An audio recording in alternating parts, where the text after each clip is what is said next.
Saudara polisi menyebut kematian 4 jenazah mengering di Kalideres bukan karena kelaparan. Dugaan-dugaan apa saja yang perlu ditelusuri polisi untuk memastikan motif penyebab kematian korban.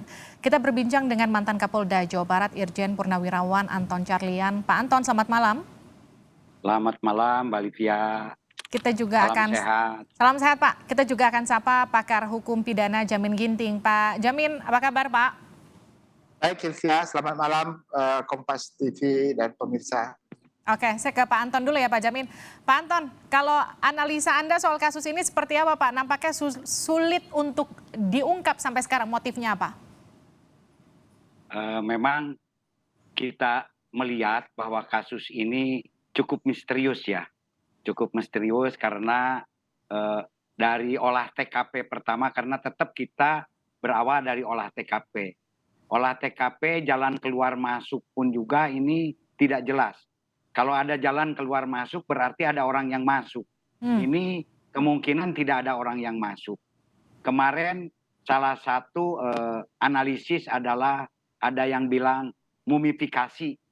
Karena diketemukannya ada kapur barus, ada lilin, ada bedak, dan lain-lain. Itu karena mungkin ini zat-zat sebagai zat pengawet mayat.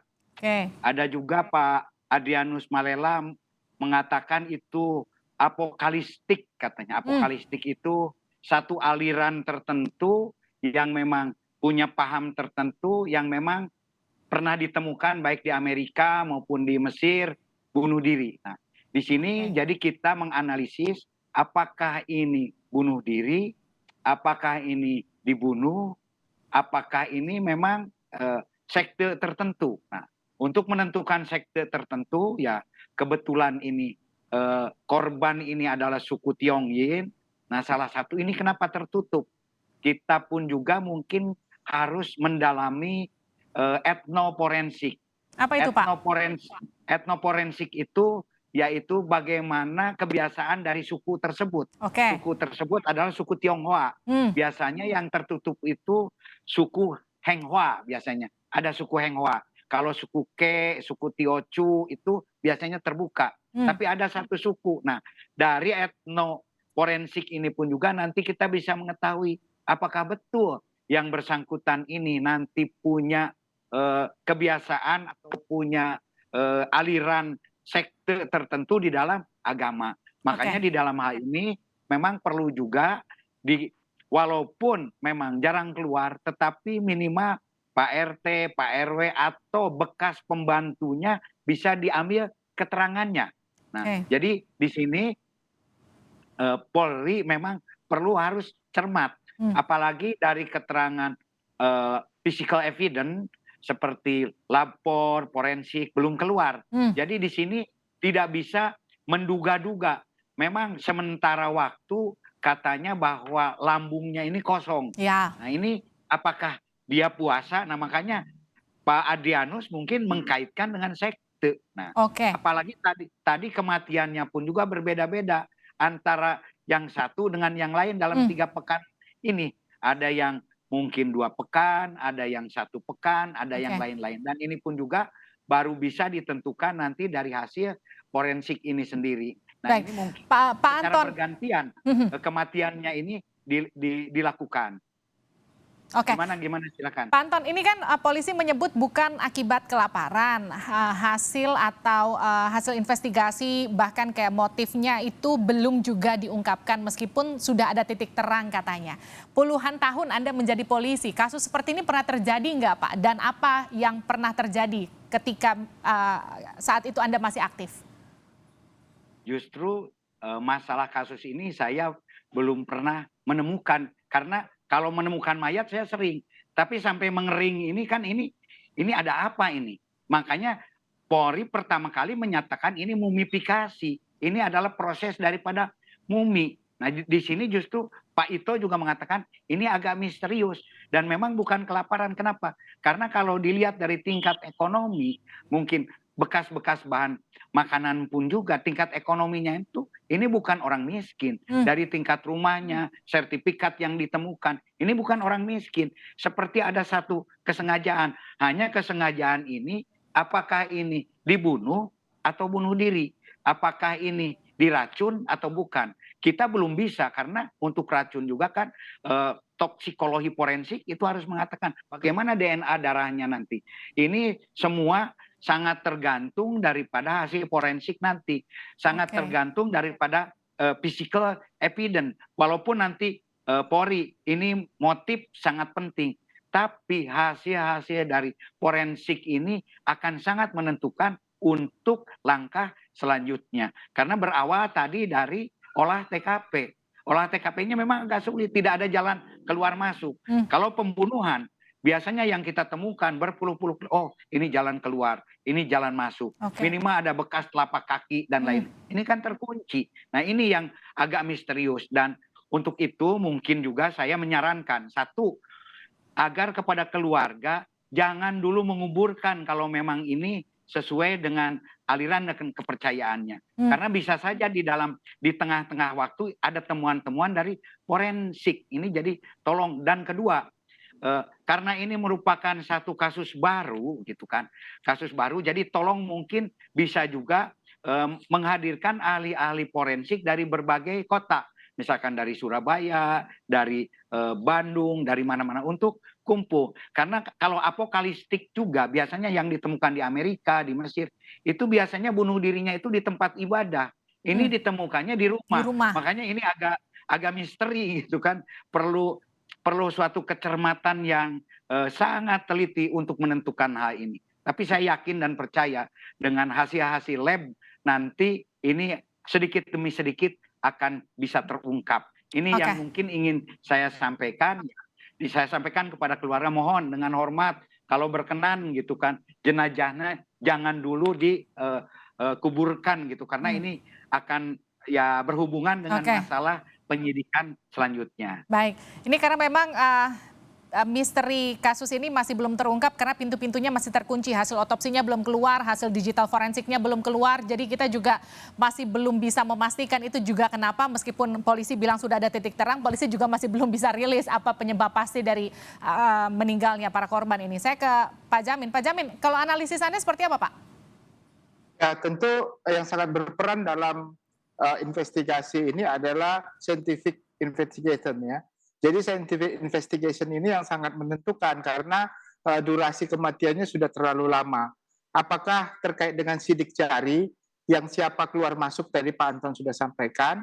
Jadi jangan dulu dirusaklah TKP ini. Iya, kalau sudah sampai kemarin saya sangat kecewa juga tuh karena banyak orang yang masuk lalu ya sulit nanti untuk bisa mendeteksi sidik jari begitu kan. Kalau sudah dipegang sana pegang sini, nah itu yang agak khawatir gitu. Itu yang pertama. Yang kedua terkait dengan bagaimana keluarga ini menjalin kekerabatan dengan lingkungan dan komunitas kepercayaannya begitu. Jadi bisa nanti dicek kegiatan kepercayaannya itu ke belakang, kegiatannya itu apa saja. Dan biasanya tentu dia mempunyai doktrin-doktrin kalau terkait dengan apokalistik ya. Dia pasti ada buku-buku, ada informasi-informasi, bahkan tayangan-tayangan TV, video, dan itu kan mereka biasanya sudah ada. Dan itu hanya bisa diketahui bagaimana mereka berkomunikasi, apakah melalui media telepon seluler atau media lain, terkait dengan pernyataan-pernyataan mereka, apakah mereka contohnya pernah mengirimkan WA atau mengirimkan SMS terkait dengan adanya kepercayaan mereka. Nah itu bisa lari akhirnya untuk melihat apakah apokalistik atau bukan. Baik.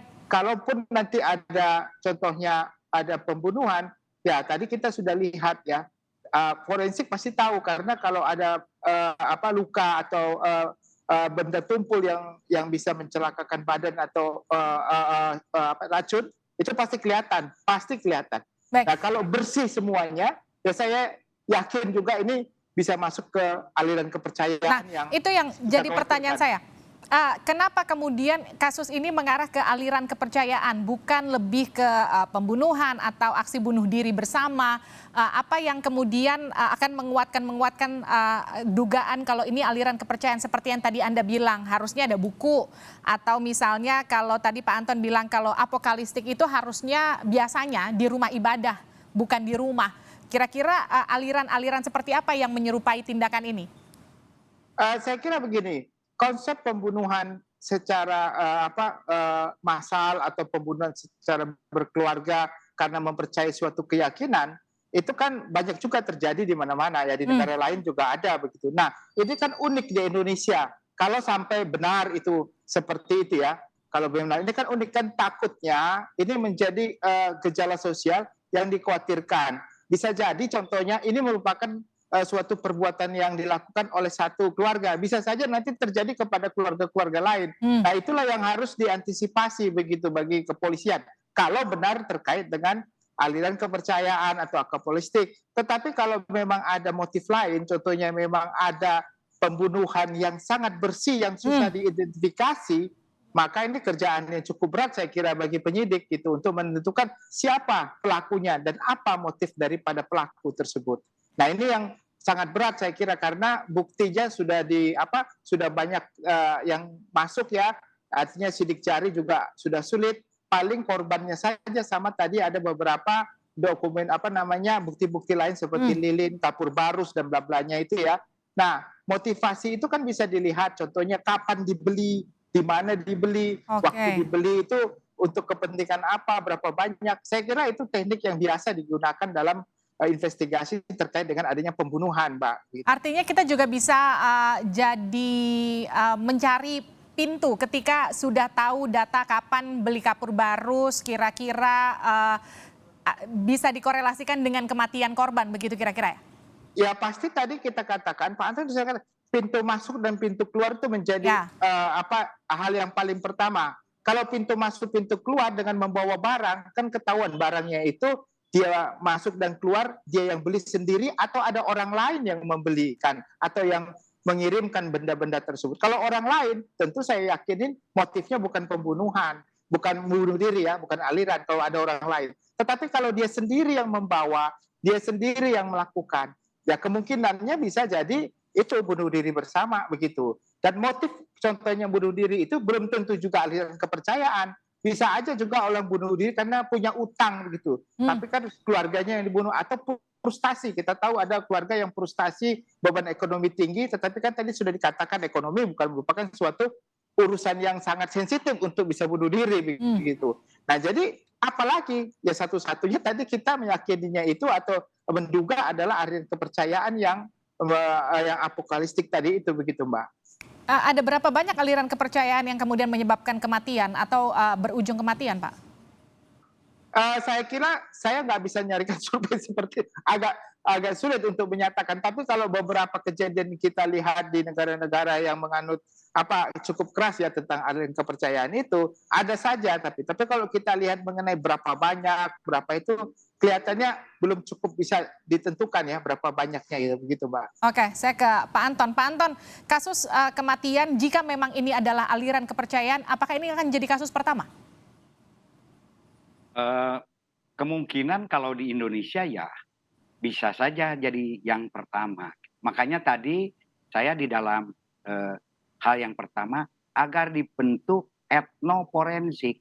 Etnoforensik itu sendiri adalah untuk mempelajari bagaimana kebiasaan satu suku itu sendiri. Itu ada. Atau mungkin sosiologi kriminal. Sosiologi kriminalnya itu bagaimana behaviornya, perilakunya, habitatnya, karena ini berhubungan dengan tata cara kematian yang memang agak unik. Oke. Kenapa sampai menjadi kering itu sendiri? Nah, ini yang agak uniknya itu sendiri. Atau mungkin ini sebuah sindikat selain sekte pun juga ya seperti ada sindikat-sindikat kejahatan yang diancam. Jadi sekarang semua kemungkinan bisa saja terjadi.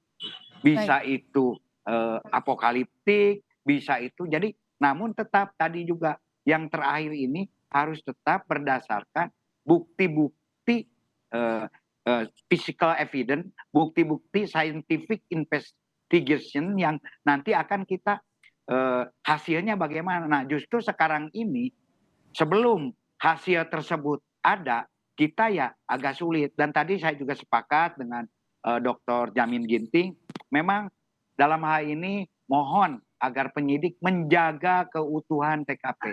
Tolong TKP ini. Karena TKP ini kadang-kadang kita menemukan sesuatu yang tidak dianggap penting, tapi ternyata itu jadi penting dalam hal penentuan bukti gitu kan. Dari puntung rokok saja mungkin bisa menjadi sesuatu hal yang sangat penting. Jadi tolong ini, karena salah satu kelemahan ya saya pernah jadi polisi juga.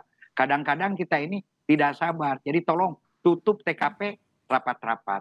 Ini kalau menurut saya, jadi saat ini kita harus cermat, kita harus hati-hati. Kita belum bisa menyimpulkan sebelum semua alat-alat bukti kita simpulkan, kita diskusikan, sehingga ada satu kesimpulan yang jelas. Tapi antara motif nanti dengan physical evidence yang didapatkan dari forensik sebagai scientific investigation ini harus kita match. Betul tidak? Karena tidak cukup saja hanya motif. Walaupun tadi Polri, terima kasih, hebat sekali, sudah bisa menentukan mungkin ada titik terang di dalam motif. Nah, di dalam motif pun juga ini tentu saja tadi betul motifnya itu bisa saja frustasi, bisa saja punya utang, atau mungkin ada tekanan-tekanan tertentu, dan bisa juga tadi sekte. Jadi sekarang masih multi Multitafsir ya kemungkinan. kira-kira. Ya, Apa? multitafsir. Kita belum bisa menentukan A, B, C secara pasti, Oke. belum bisa. Tapi walaupun begitu untuk lebih meringankan tadi agar dibentuk multi center. Yang disebut multi center itu biasanya kita mengumpulkan para ahli. Nah, Karena kalau cuman satu saja kita ini kan punya keterbatasan. oke. Mungkin ahli dari Surabaya, mungkin dari Makassar, mungkin dari Aceh. Saya mungkin belum mengalami, tapi saya tidak tahu. Mungkin saja pernah ada di tempat lain yang, tapi karena dulu belum sehebat ini medsos, mungkin tidak terungkap. Dan Oke. dulu terungkap. Gitu kan. Saya ke Pak Jamin. Pak Jamin, kalau tadi Pak Anton juga sudah sempat mention, kita butuh mendatangkan banyak ahli untuk mengungkap kasus ini. Banyak saksi yang kemudian sudah diperiksa, tetangga, kerabat, mereka semua juga menyatakan memang korban ini tidak bersosialisasi, bahkan kerabatnya juga mengatakan terakhir berkomunikasi mungkin sekitar 2 tahun yang lalu, sudah cukup lama. Jika memang butuh saksi ahli untuk dimintai keterangan seperti yang tadi Pak Anton Carlyan katakan, saksi ahli seperti apa yang dibutuhkan kira-kira untuk mengungkap kasus ini lebih dalam?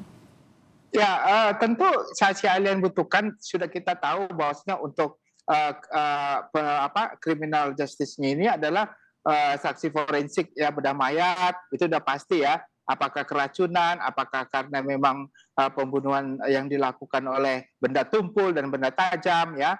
Lalu terkait dengan saksi digital forensik terkait dengan komunikasi, Mbak. Apakah HP, apakah komunikasi lainnya yang terkait dengan itu ya.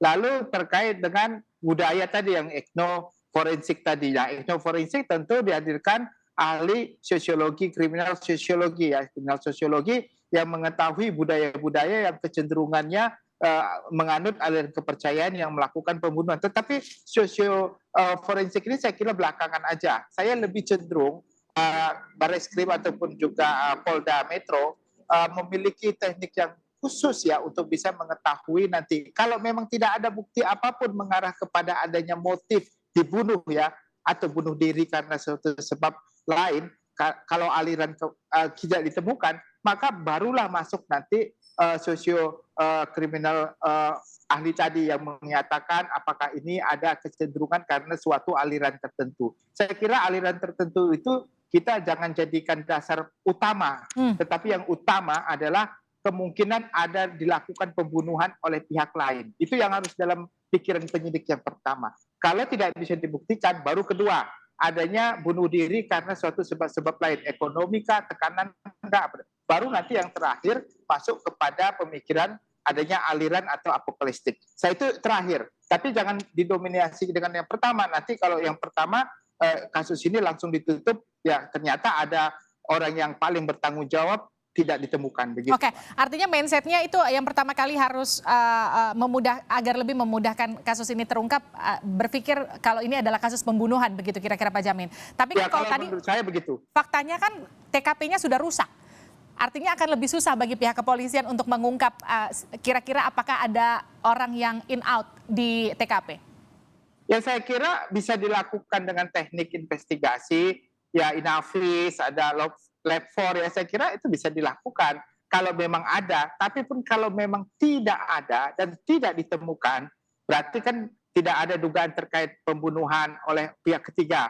Baru kita masuk kepada berarti dia ada keinginan untuk bunuh diri sendiri. Baru masuk motif. Motifnya apa begitu? Apakah bunuh diri karena masalah ekonomi, tekanan, ya atau stres, atau mungkin kalau secara psikologi bisa juga dicari latar belakang pendidikan mulai dari SD, SMP, SMA begitu ya. Nah, itu kan bisa dicari teman-temannya latar belakangnya. Nah, baru terakhir nanti kita tahu inilah masalah culture, budaya atau masalah aliran kepercayaan, Mbak, begitu. Ya, kita juga menunggu juga hasil otopsinya, juga hasil digital forensiknya. Nanti kita juga nunggu pengumuman resmi kira-kira apa betul-betul motif dari kejadian ini. Terima kasih Pakar Hukum Pidana Jamin Ginting. Terima kasih juga Pak Irjen Purnawirawan Anton Carlian telah bergabung bersama kami di Sapa Indonesia malam.